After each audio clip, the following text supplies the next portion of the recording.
Sir आपके खिलाफ ऐसा क्या कहें सर नवाज मलिक का आरोप है कि सर आप फोन टैपिंग करते थे you are what questions you are asking sir एक विजिलेंस की टीम आ रही है कल इस पूरे मामले में इंक्वायरी करने के लिए कुछ कहेंगे आप इस पर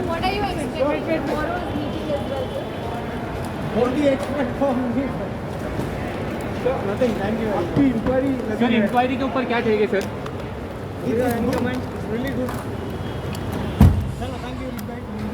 केबल काय करणार असं होणार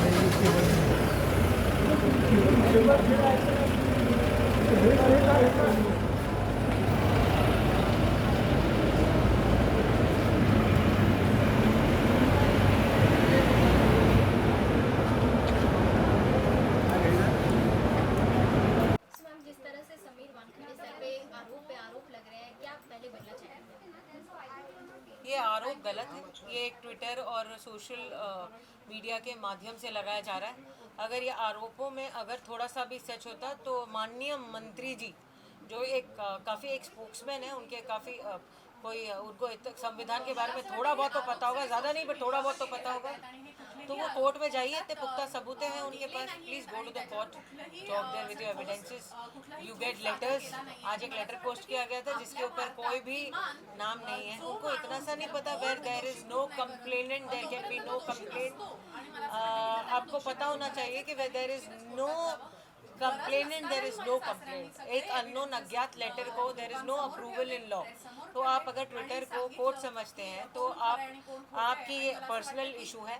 आपके रिसर्च टीम को पकड़िए, लेकर जाइए, उठाइए और जाके कोर्ट में फाइल कीजिए आपके एविडेंसेस।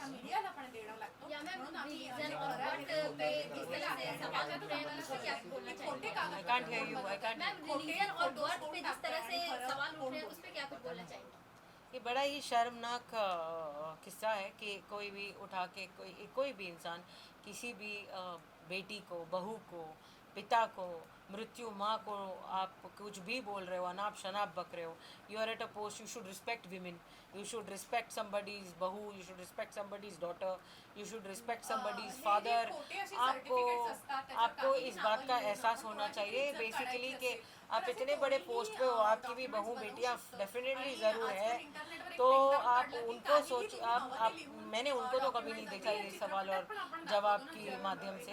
तो आप उनकी बहू बेटियों के उनके भी पिक्चर्स होंगे, उनका भी कोई कुछ होगा, तो आप सोचिए इतने गिरा हुआ काम करना, ये तो मुझसे नहीं होगा। I will never do that to you. I will personally say that आप बहुत रिस्पेक्टेड इंसान हैं, आप अपनी क्लास में चलिए। आपका क्या इरादा है मुझे तो समझ नहीं आती है, but you are definitely creating a false image, definitely you are tarnishing name of a woman. आपने एक बैठे एक क्रिमिनल लॉयर को, एक लॉयर है जो औरतों के लिए लड़ती है, उसकी सेफ्टी के लिए लड़ती है, एक औरत है जो केसेस लेती है, आपने उस औरत को डॉन बोल दिया। आपने एक संविधान के इंसान को डॉन बोल दिया। मतलब आप कितने गलत हो सकते हो। आपने वो नहीं चला तो आपने गलत ट्वीट कर दिया जहाँ दुबई बोला गया। आपको पासपोर्ट चेक कीजिए। आप एक ब्यूरोक्रेटिक ऑफिसर के ऊपर इल्ज़ाम लगाने से पहले आप अपने वेरिफिकेशंस कीजिए। आप सुबह सुबह उठ के कोई भी माध्यम से किसी को कुछ नहीं बोल सकते। आप गलत हो इस मामले में। It is morally, ethically and principally wrong whatever you are going, and it is even legally wrong to do that. आप कोई भी माध्यम से कोई भी चीज़ आप एक 75 years old के एक्स पुलिस मैन को आप गलत सर्टिफिकेट बोगस सर्टिफिकेट बनाने का इल्ज़ाम दे रहे हो। आप एक ऑनेस्ट ऑफिसर को सिर्फ ड्रग्स पकड़ने का काम कर रहा है, उसके ऊपर आपने इतने बुरे इल्ज़ाम लगाए, जिसने अपनी जान पर खेलकर डोंगरी में जिनके ऊपर इतनी सारी आफतें आई थी, जिन्होंने अपनी जान को रिस्क पे रखकर जो ये रैकेट काम करते हैं, तो आपने उसको नहीं देखा और आपने ये सब चीज़ें, why is this divorce and why is this certificates and why is this religion and political background related with drugs, ये कहाँ तक की कनेक्शन इनका, मेरे को नवाब मलिक जी जवाब दीजिए, ये तीनों का कनेक्शन कहाँ मिलता है?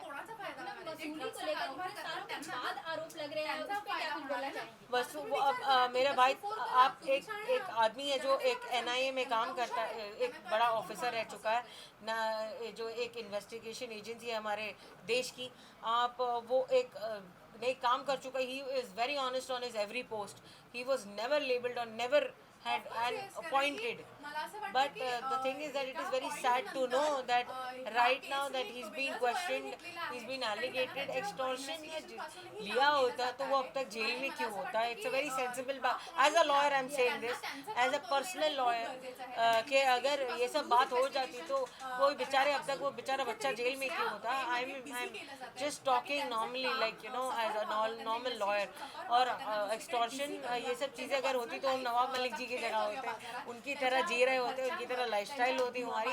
लेकिन हम 3-3 दिन या 2-2 दिन की पैकेजेस लेकर पैसे जमा करके जाते हैं, जमा करके पैसे कोई ऐसी जगह पे जहाँ पर हम हमारी फैमिली को 2 दिन सुकून में दे सके साल भर काम करके, तो आप उसको टारगेट बनाते हो। आपकी तरह तो लाइफस्टाइल हमारी है नहीं कि आप बोल सकते हो कि हम एक्सटॉर्शन करते हैं, और अगर आप बोलते हो तो प्रूफ कीजिए, प्रूफ हो गए, I please give proof.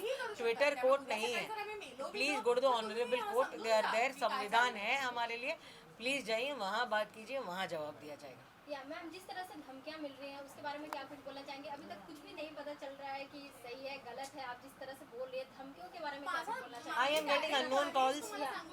Getting unknown calls saying कि आप कौन से कोर्ट में है, तू से जवाब दिया जा रहा है। एक अननोन कॉल्स आ रहे हैं 00 नंबर से, मुझे पता नहीं है, लेकिन काफ़ी कुछ अननोन कॉल्स और धमकियों के कॉल्स आ रहे हैं कि तुझे मार देंगे, तुझे ख़त्म कर देंगे, तुझे उठा लेंगे, तू अपने आप को क्या समझती है, ज़बान तेरी बहुत चलती है, कहाँ फेंक के जाएगी तुझे पता भी नहीं चलेगा।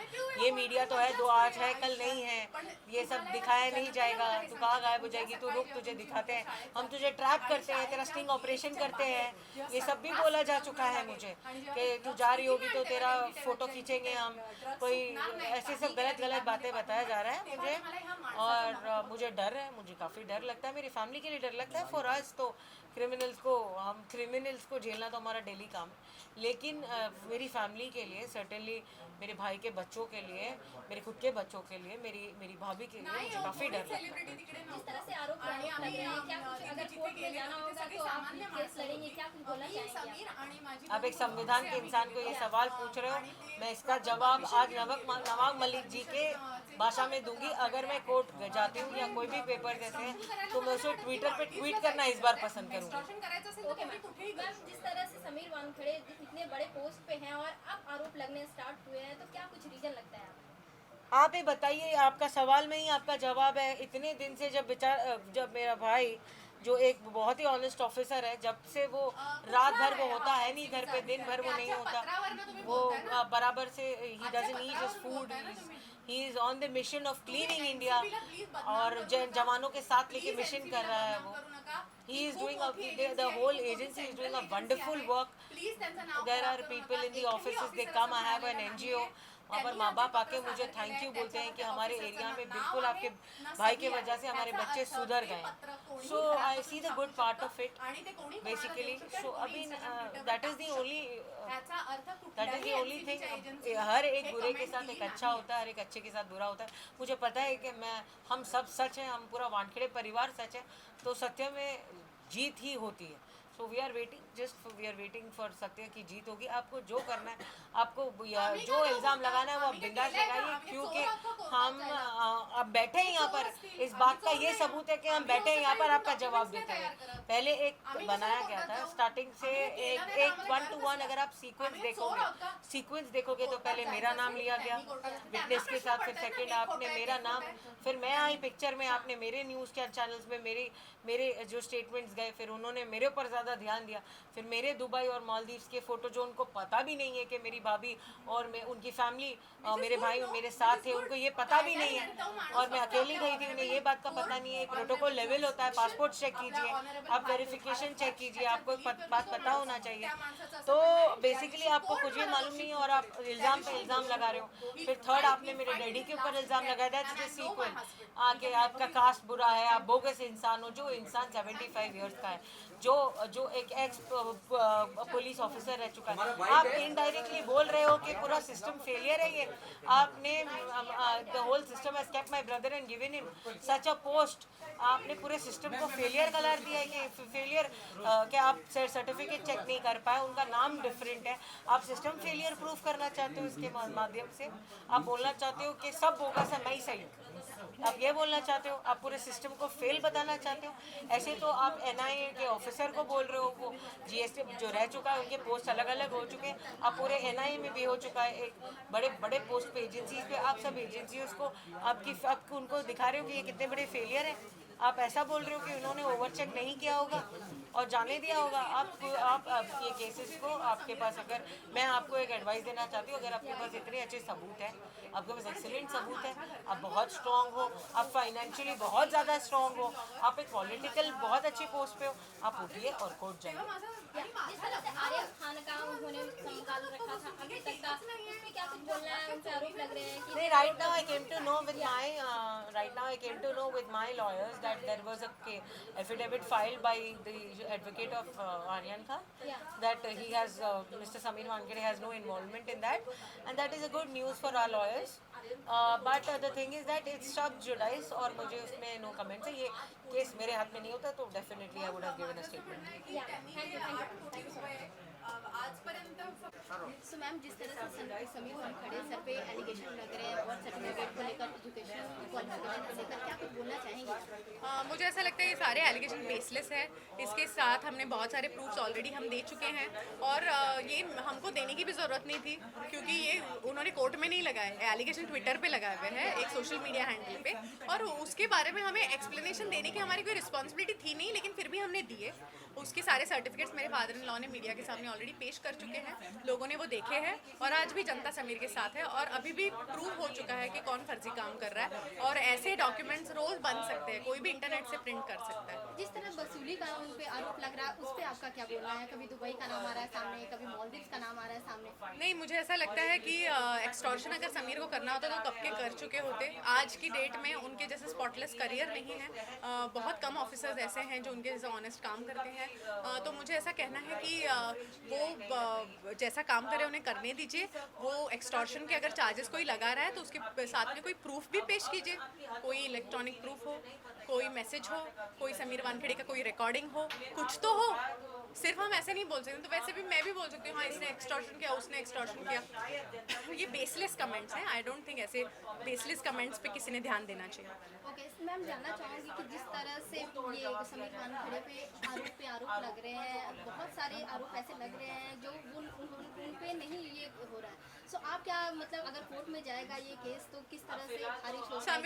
समीर जी कभी भी विजिलेंस से डरे नहीं हैं। उन्होंने जो भी ऑनेस्टी से काम किया है वो लोगों के सामने उन्होंने पेश किया है। तो उनको बार बार सरकार ने मेडल्स दे के पुरस्कृत भी किया है। तो मुझे ऐसा नहीं लगता है कि वो कहीं भी कोई भी लेवल पे या उस चीज़ से वो ये है वो डरते हैं या कोई भी चीज़ से। और what was your question again? I am sorry ma'am, जिस तरह से मतलब अगर कोर्ट में गया ये केस तो वो खारिज हो पाएगा या फिर नहीं? जिस तरह से आप लड़ेंगी, नहीं लड़ पाएंगी, क्या? हाँ, तो वही मैं बोलना चाहती हूँ, सॉरी, कि वो बिल्कुल भी विजिलेंस से उनको कोई भी खौफ नहीं है। अगर कोई इस केस का वो लोग एक्सटॉर्शन एंगल देखना चाह रहे हैं तो ज़रूर देखें। Sameer Wankhede clean and clear ही बाहर निकलेंगे। या रिलीजन को लेकर जिस तरह से इस मुद्दे में सीधा जा रहा है, उस पर आप क्या कुछ टेक लेना चाहेंगी? समीर वानखेड़े जिस हिसाब से अपना रिलीजन प्रूव करने के लिए हम लोग उनके डॉक्यूमेंट्स दिखा रहे हैं, ये भी बहुत ही दर्दनाक और बहुत ही शर्मिंदगी वाला है। वो क्योंकि वो एक छोटी जाति से आते हैं, क्योंकि वो एक छोटे गांव से आते हैं। इसमें कोई शर्म की बात नहीं है, इसमें कोई शर्म की बात नहीं है। तो आप उनको क्या लगता है वो सबके सामने लाएंगे तो वो शर्मा जाएंगे? नहीं, उनको बहुत अभिमान है वो कहाँ से बिलोंग करते हैं। उनको अपनी जात का अभिमान है, उनके गांव का अभिमान है, उनको इस चीज़ का अभिमान है कि उनके उनके फादर हिंदू है, उनको ये चीज़ का भी अभिमान है कि उनकी मदर मुस्लिम है, वो एक सेक्युलर बंदा है, उसके पैर खींचने की कोशिश ना करें। उसके रिलीजन के सारे डॉक्यूमेंट्स उन्होंने ऑलरेडी पेश किए हैं। यूपीएससी ने अगर उनको एक जॉब पे रखा है तो डेफिनेटली उनकी पूरी जांच की गई है, तभी वो उस पोजीशन पे है। तो इस चीज़ को चैलेंज करना, इसका मतलब अपने सिस्टम को चैलेंज करने जैसा है। या इतने बड़े मतलब ऑफिसर को चैलेंज करना और बहुत सारे आरोप को लगाना, क्या कुछ आपको लगता है कि इतने आरोप क्यों लग रहे हैं? मुझे ऐसा लगता है कि ये किसी की सोची समझी साजिश है, जिसका भी फ़ायदा इस चीज़ से होने वाला है कि वानखेड़े जी उस सीट से हट जाए। वो ही कर रहे होंगे, कौन करेगा और? तो इस पे किसको पकड़ते हैं समीर वानखेड़े जी? ड्रगी लोगों को ना। तो ज़रूर ये ड्रगी लोग ही कर रहे हैं, जिनको अपना ड्रग्स का कारोबार शायद शुरू रखना है, वो लोग कर रहे हैं। वो लोग की सोची समझी साजिश होगी शायद। आर्यन खान को लेकर जिस तरह से समीर सर ने अपना दिखाया उन्होंने, और उनका ये भी आरोप लग रहा है कि वो कुछ पैसे लिए हैं इस तरह के, उस पर क्या कुछ बोला ना मैंने एक्सटॉर्शन के बारे में। एक्सटॉर्शन के बारे में मैं पहले ही क्लियर कर चुकी हूँ कि समीर वानखेड़े की जो एक्सटॉर्शन का ये जो चल रहा है, इसके ऊपर ऑलरेडी सिस्टम ने कहा है कि उसके ऊपर जांच होगी। समीर वानखेड़े ने कभी भी जांच से बैकआउट नहीं किया है, और अगर एक्सटॉर्शन का कोई प्रूफ है उनके पास तो वो सामने आए और वो कोर्ट में सादर करे। वो ये नहीं कि हम ट्विटर पे डाल देंगे। क्या प्रूफ है? उनका कुछ लिखित है? समीर वानखेड़े ने किधर बयान दिया है? उनका कुछ वॉइस रिकॉर्डिंग है, कुछ फ़ोन रिकॉर्डिंग है, कुछ व्हाट्सएप चैट है? बताइए। कुछ नहीं मिलेगा। I know my husband. Thank you. Thank you.